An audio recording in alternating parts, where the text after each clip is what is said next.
دنیا کا کوئی بھی کام حل نہ ہو رہا ہو، صرف یہ الفاظ پڑھ کر اللہ کے سپرد کر دیں، 12 گھنٹے کے اندر اندر خوشخبری ملے گی۔ ناظرین محترم، اللہ تعالیٰ نے قرآن حکیم میں جو الفاظ اپنے محبوب بندوں کی زبان سے ادا کروائے، وہ نہ صرف کلمات ایمان ہیں بلکہ ہر دور میں مومن کے لیے حرز جان اور سکون قلب کا ذریعہ بھی ہیں۔ انہی میں سے ایک عظیم آیت ایک لفظ پڑھ کر اللہ تعالیٰ کے سپرد کرتے ہیں۔ آپ کا دنیا کا کوئی بھی کام وہ جو حل نہ ہو رہا ہو، ان الفاظ کی برکت سے حل ہو جائے گا۔ آپ کو 12 گھنٹے کے اندر اندر خوشخبری مل جائے گی، کیونکہ یہ کلمات ایمان، توکل، صبر، رضا اور یقین کی مکمل تصویر ہیں۔ یہ الفاظ مومن کی زبان پر اس وقت آتے ہیں جب دنیا کی تمام طاقتیں اس کے خلاف صف آرا ہوں، اور وہ دل کی گہرائیوں سے اللہ پر بھروسہ کرتے ہوئے یہ الفاظ پڑھ لیں تو اس کی تمام مشکلیں، پریشانیاں آسان ہو جاتی ہیں، اس کی تمام رکاوٹیں، بندشیں ختم ہو جاتی ہیں۔ تو آپ نے ان الفاظ کے بارے میں جاننے کے لیے گزارش ہے کہ ویڈیو کو آخر تک لازمی دیکھنا۔ یہ بہت ہی بابرکت کلمات ہیں۔ ان الفاظ کو آپ نے بتائی گئی ترتیب اور تعداد میں پڑھنا ہے۔ ان الفاظ کی فضیلت، برکت، اہمیت کے بارے میں بھی آپ کو بتاتے ہیں۔ تو یہ الفاظ ہیں: حسبنا اللہ و نعم الوکیل۔ ترجمہ: ہمارے لیے اللہ کافی ہے اور وہی بہترین کارساز ہے۔ حسبنا اللہ و نعم الوکیل کا تعلق قرآن مجید کی سورہ آل عمران کی آیت نمبر 173 سے ہے۔ الذین قال لهم الناس ان الناس قد جمعوا لكم فاخشوهم فزادهم ایمانا وقالوا حسبنا اللہ و نعم الوکیل۔ ترجمہ: وہ لوگ جن سے بعض لوگوں نے کہا کہ دشمن تمہارے خلاف بڑی تعداد میں جمع ہو چکے ہیں، لہٰذا ان سے ڈرو۔ تو یہ بات سن کر ان کا ایمان اور بڑھ گیا، اور انہوں نے کہا کہ ہمارے لیے اللہ کافی ہے اور وہی بہترین کارساز ہے۔ یہ آیت اس وقت نازل ہوئی جب غزوہ احد کے بعد کفار مکہ نے مسلمانوں پر دوبارہ حملہ کرنے کی تیاری کی۔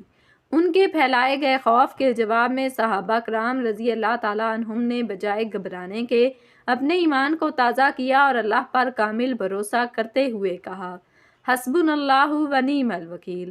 حسبنا اللہ، ہمارے لیے اللہ ہی کافی ہے، یعنی ہر مسئلہ، ہر خوف، ہر ضرورت اور ہر آزمائش میں ہمیں کسی اور کی حاجت نہیں، بس اللہ ہمارے لیے کافی ہے۔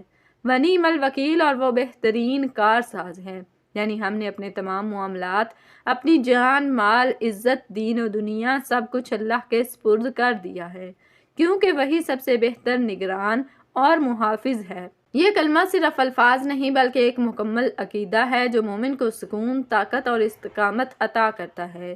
ناظرین، اس میں اللہ تعالیٰ نے اس قدر طاقت رکھی ہے۔ اس کا سادہ سا مفہوم ہے کہ دنیا کا کوئی بھی ایسا ناممکن کام جو کسی انسان سے بھی حل نہ ہو رہا ہو، تو انسان یہ کہے کہ یہ مجھ پہ باری ہے، اللہ میں یہ کام تیرے سپرد کر رہا ہوں، تیری طرف بھیج رہا ہوں، کیونکہ تو بہترین کارساز ہے، تو بہترین مددگار ہے، تو بڑی حکمت والا ہے، تو ہر چیز پر قادر ہے، تیرے لیے کوئی بھی کام ناممکن نہیں۔ ہم سب تیری کن کے محتاج ہیں، تو اپنی مدد سے میرے لیے اس کام کو حل کر دے، میرے لیے ہر کام میں آسانی پیدا فرما، میرے لیے ترقی کی راہیں کھول دے، قدم قدم پر ترقی و کامرانی نصیب ہو۔ تو اللہ تعالیٰ ان الفاظ، ان کلمات کی وجہ سے اس کے لیے ہر کام آسان کر دیتا ہے۔ اس کی جو بھی دلی خواہشات، دلی مراد ہوتی ہیں، اللہ تعالیٰ پوری فرما دیتا ہے۔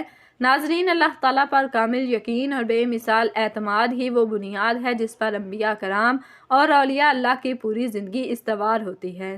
ان عظیم ہستیوں نے اپنی زندگیاں اللہ تعالیٰ کے حکم کے مطابق گزاری، ہر آزمائش میں صبر کا دامن تھامے رکھا اور اللہ کی مدد پر کامل یقین رکھا۔ ان کا توکل محض ظاہری بات نہیں تھی، بلکہ ان کے دل و دماغ میں اللہ کی ذات کا ایسا راسخ یقین تھا کہ دنیا کی کوئی طاقت انہیں متزلزل نہ کر سکی۔ ناظرین، حضرت ابراہیم علیہ السلام اللہ تعالیٰ کے جلیل القدر پیغمبر اور انبیاء کرام کے سرداروں میں شمار ہوتے ہیں۔ قرآن پاک میں آپ کا ذکر 69 مرتبہ آیا ہے۔ آپ کی زندگی توحید، صبر، قربانی اور اللہ پر بھروسے کا عظیم نمونہ ہے۔ آپ کو خلیل اللہ یعنی اللہ کا دوست کہا گیا۔ حضرت ابراہیم علیہ السلام عراق کے شہر بابل یا ارد میں پیدا ہوئے۔ اس وقت کا معاشرہ بت پرستی میں ڈوبا ہوا تھا، ہر طرف مورتیوں کو پوجا جاتا تھا اور ان کی پرستش میں سب کچھ قربان کر دیا جاتا تھا۔ حضرت ابراہیم علیہ السلام کے والد آزر بھی بت تراش اور پجاری تھے، ان کے گھر میں بھی بتوں کا ڈھیر لگا ہوا تھا۔ حضرت ابراہیم علیہ السلام نے بچپن ہی سے سوچنا شروع کیا کہ یہ بے جان بت کیسے خدا ہو سکتے ہیں، نہ سنتے ہیں، نہ بولتے ہیں، نہ کسی کو فائدہ پہنچاتے ہیں۔ انہوں نے اپنی قوم کو دیکھ کر کہا کہ یہ کیسے معبود ہیں جنہیں تم نے اپنے ہاتھوں سے بنایا ہے، لیکن قوم نے ان کی باتوں کو مذاق میں اڑا دیا۔ اللہ تعالیٰ نے حضرت ابراہیم علیہ السلام کو غور و فکر کی صلاحیت دی تھی۔ ایک رات انہوں نے ایک ستارہ چمکتا ہوا دیکھا، کہا یہ میرا رب ہے، مگر جب وہ ڈوب گیا تو کہا کہ میں ڈوبنے والے کو رب نہیں مانتا۔ پھر چاند دیکھا، وہ بھی ڈوبا، پھر سورج دیکھا، مگر آخر میں یہ اعلان کیا، میں ہر اس چیز سے بیزار ہوں جسے تم خدا سمجھتے ہو، میں اس ذات کا عبادت گزار ہوں جس نے آسمان و زمین کو پیدا کیا۔ حضرت ابراہیم علیہ السلام نے اپنی قوم سے کہا کہ تم ان پتھروں کو کیوں پوجتے ہو؟ آؤ میں تمہیں سچا راستہ دکھاتا ہوں۔ انہوں نے اپنی قوم کو بار بار توحید کی دعوت دی، مگر وہ نہ مانے۔ ایک دن قوم جشن کے لیے شہر سے باہر گئی تو حضرت ابراہیم علیہ السلام نے موقع سے فائدہ اٹھایا۔ وہ بت خانہ میں داخل ہوئے اور سارے بت توڑ ڈالے، صرف بڑے بت کو چھوڑ دیا اور کلہاڑی اس کے گلے میں لٹکا دی۔ جب لوگ واپس آئے تو کوہرام مچ گیا۔ پوچھا یہ کس نے کیا؟ کسی نے کہا ابراہیم کہتا تھا یہ سب غلط ہے۔ ابراہیم علیہ السلام کو بلایا گیا، پوچھا گیا یہ تم نے کیا؟ آپ نے فرمایا یہ بڑے بت سے پوچھو، شاید اسی نے باقیوں کو توڑا ہو۔ قوم شرمندہ تو ہوئی لیکن ہٹ دھرمی پر ڈٹی رہی۔ قوم نے ابراہیم علیہ السلام کو سزا دینے کا فیصلہ کیا۔ ایک بڑی آگ تیار کی گئی جو کئی دن تک جلائی گئی، پھر منجنیق کے ذریعے آگ کو آگ میں پھینک دیا گیا تو حضرت ابراہیم علیہ السلام نے یہی کلمات پڑھے تھے، حسبنا اللہ و نعم الوکیل۔ چنانچہ اللہ تعالیٰ نے آگ کو حکم دیا، یا نار کونی بردن وسلاما علی ابراہیم، یعنی یہ آگ ابراہیم پر ٹھنڈی اور سلامتی والی ہو جا، اور حضرت ابراہیم علیہ السلام سلامتی سے باہر نکل آئے۔ یہ واقعہ توحید کی راہ میں صبر اور اللہ پر توکل کی اعلیٰ مثال ہے۔ حضرت ابراہیم علیہ السلام کی زندگی اللہ کی رضا، توحید، قربانی، صبر اور ہدایت کا عملی نمونہ ہے۔ آپ کا ہر عمل ہمیں یہ سکھاتا ہے کہ اللہ پر یقین، ہر حال میں اس کے حکم کی اطاعت اور دنیاوی لالچ سے بے نیازی انسان کو اللہ کا دوست بنا دیتی ہے۔ صحابہ کا اس پر عمل جب ان سے کہا گیا کہ دشمن بڑی تعداد میں تم پر حملہ آور ہونے والے ہیں تو انہوں نے خوف کی بجائے ایمان میں اضافہ محسوس کیا اور حسبنا اللہ و نعم الوکیل کہہ کر اللہ پر توکل کیا۔ نتیجہ یہ نکلا کہ اللہ نے ان پر اپنی خاص مدد نازل فرمائی۔ حضرت ابن عباس رضی اللہ تعالیٰ عنہ سے روایت ہے کہ حسبنا اللہ و نعم الوکیل حضرت ابراہیم اور حضرت محمد صلی اللہ علیہ وسلم کی دعا ہے جب انہیں دشمنوں نے گھیر لیا تھا۔ حضرت موسیٰ علیہ السلام کا واقعہ بھی اسی توکل کی ایک زبردست مثال ہے۔ جب فرعون کا لشکر پیچھے تھا اور آگے سمندر تو بنی اسرائیل مایوس ہو گئے، لیکن حضرت موسیٰ علیہ السلام نے پورے اعتماد انداز میں فرمایا، ہرگز نہیں، میرا رب میرے ساتھ ہے، وہ مجھے راستہ دکھائے گا۔ اللہ تعالیٰ نے سمندر کو راستہ بنا دیا اور فرعون کا لشکر غرق ہو گیا۔ اسی طرح حضرت محمد مصطفیٰ صلی اللہ علیہ وسلم کا اللہ پر توکل بھی بے مثال ہے۔ ہجرت کے وقت جب مشرکین مکہ نے غار ثور کا محاصرہ کیا، حضرت ابو بکر صدیق رضی اللہ تعالیٰ عنہ نے فرمایا، یا رسول اللہ اگر وہ نیچے جھانک لیں تو ہمیں دیکھ لیں گے۔ اب صلی اللہ علیہ وسلم نے اطمینان سے جواب دیا، غم نہ کر، اللہ ہمارے ساتھ ہے۔ یہی توکل اور یقین تھا جس نے اسلام کو مضبوطی عطا کی، اور یا اللہ بھی اپنے رب پر ایسا ہی یقین رکھتے ہیں۔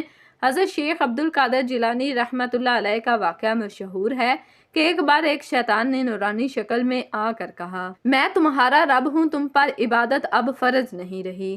آپ نے فوراً فرمایا، دور ہو جا اے ملعون، میرا رب ایسا نہیں کہ وہ عبادت سے روکے۔ یہ جواب اسی توکل اور معرفت کا نتیجہ تھا۔ توکل کی یہی شان ہے کہ بندہ اللہ کو اپنا وکیل سمجھ کر ہر معاملہ اس کے سپرد کر دیتا ہے۔ قرآن کریم میں فرمایا گیا، جو اللہ پر بھروسہ کرے اللہ اس کے لیے کافی ہے۔ یہ کلمہ محض الفاظ کا مجموعہ نہیں بلکہ ایسا روحانی نسخہ ہے جو دل کی دنیا بدل دیتا ہے۔ اس کے چند فوائد درج ذیل ہیں۔ دل کا اطمینان اور سکون، حسبنا اللہ و نعم الوکیل کہنے سے دل پر سکون ہو جاتا ہے۔ خوف، بے چینی، گھبراہٹ اور وسوسے ختم ہوتے ہیں۔ نمبر 2، دشمنوں سے حفاظت۔ جو شخص دل سے یہ کلمہ کہتا ہے اللہ تعالیٰ اسے دشمنوں کے شر سے محفوظ رکھتا ہے۔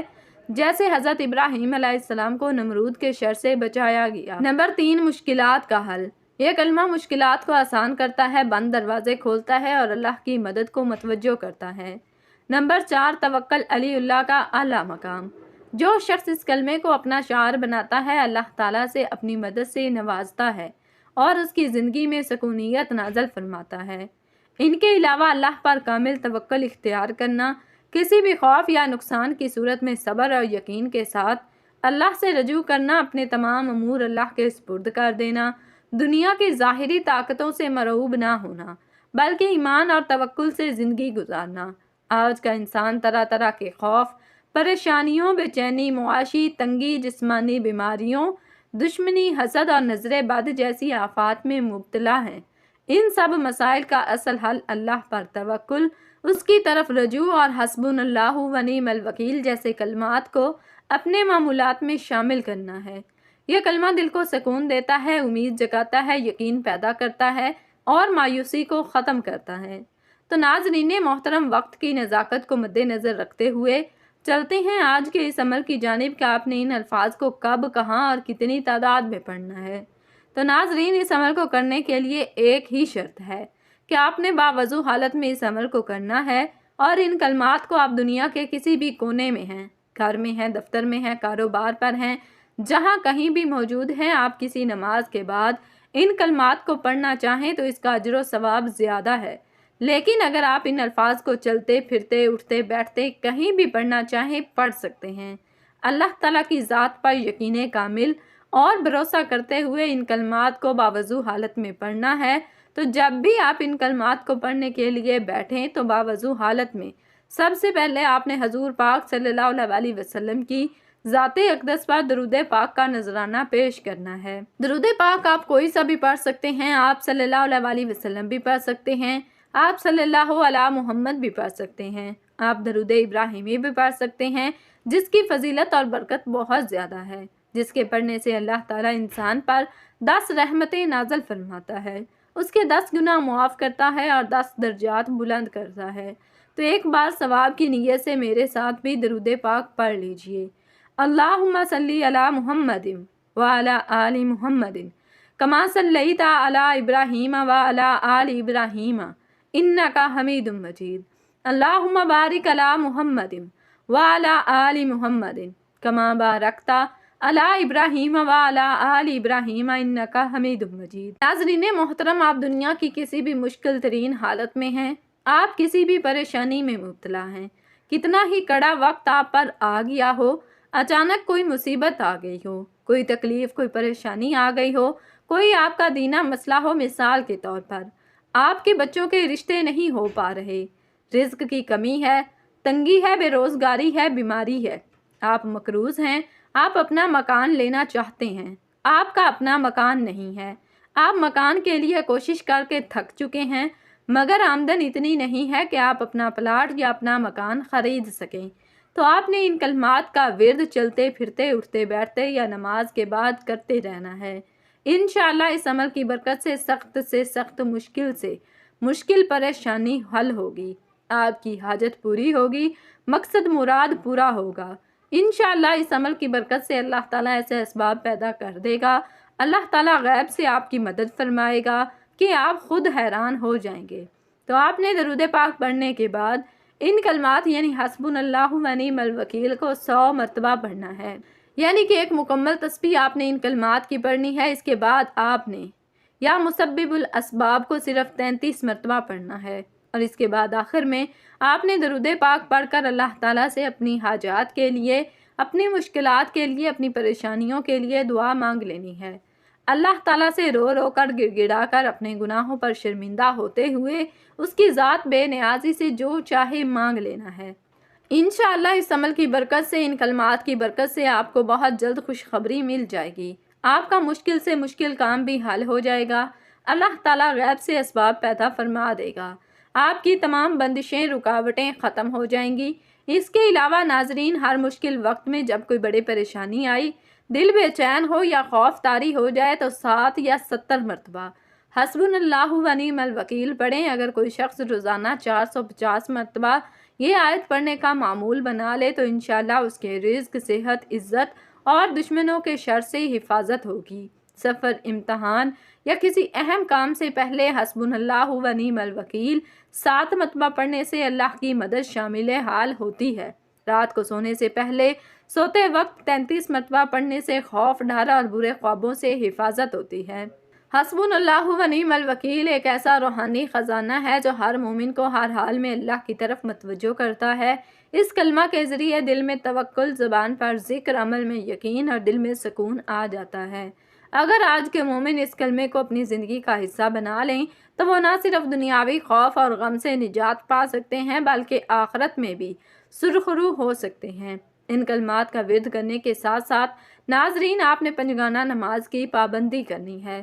نماز کو اپنا معمول بنا لیں، حقوق العباد کا خاص خیال رکھیں، انشاءاللہ آپ کی تمام پریشانیاں حل ہو جائیں گی۔ اللہ تعالیٰ سے دعا ہے کہ اللہ تعالیٰ تمام مسلمانوں کی پریشانیاں خواہ وہ معاشی ہوں یا معاشرتی دور فرمائے۔ اللہ تعالیٰ بے اولادوں کو اولاد عطا فرمائے۔ جن کی اولاد ہے اللہ تعالیٰ اس کو نیک صالح اولاد بنائے، ماں باپ کا فرما بردار بنائے۔ جن کے والدین اس دنیا سے رخصت ہو چکے ہیں اللہ تعالیٰ ان کی مغفرت فرمائے۔ میرا سنانا اور آپ کا سننا اپنی پاک بارگاہ میں قبول و منظور فرمائے، آمین۔ ناظرین، اپنے رزق میں برکت، وسعت اور کشادگی کے لیے اللہ تعالیٰ کے 99 ناموں میں سے کوئی ایک نام لکھ کر کمنٹس میں ضرور شیئر کریں۔ اللہ تعالیٰ ہم سب کا حامی و ناصر ہو، آمین۔ جزاکم اللہ خیرن کثیرا۔